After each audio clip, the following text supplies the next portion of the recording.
बिस्मिल्लाहिर्रहमानिर्रहीम। हज़रत अबू इमामा रज़ी अल्लाह ताला अन्हु बयान करते हैं, रसूल अल्लाह सल्लल्लाहु अलैहि वसल्लम ने फरमाया, जो शख्स अल्लाह की रज़ा की खातिर किसी शख्स से मोहब्बत करता है तो अपने रब अज़्ज़ा व जल की तकरीम करता है। मुश्कातुल मुसाबी हदीस नंबर 5022।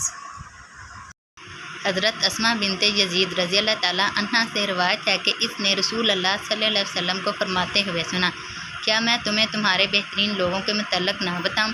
सहाबा ने अर्ज़ किया, अल्लाह के रसूल ज़रूर बताएं।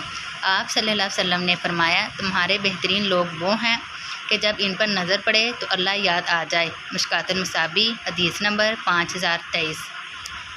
हज़रत अबू अयूब अंसारी रज़ी अल्लाह ताला अन्हु बयान करते हैं, रसूल अल्लाह सल्लल्लाहु अलैहि वसल्लम ने फरमाया, किसी आदमी के लिए जायज़ नहीं कि वो अपने मुसलमान भाई से 3 दिन से ज़ायद तिरके तल्क़ात करे। दोनों मिलते हैं तो वो इससे अराज़ करता है और वो इससे अराज़ करता है, और इन दोनों में से बेहतर वो है जो इस्लाम में पहल करता है। मुश्कातुल मुसाबी हदीस नंबर 5027।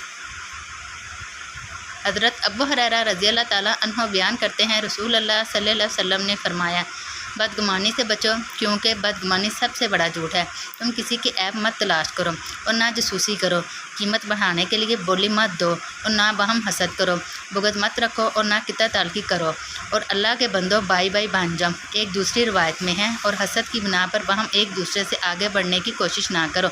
मुश्कातुल मुसाबी हदीस नंबर 5028।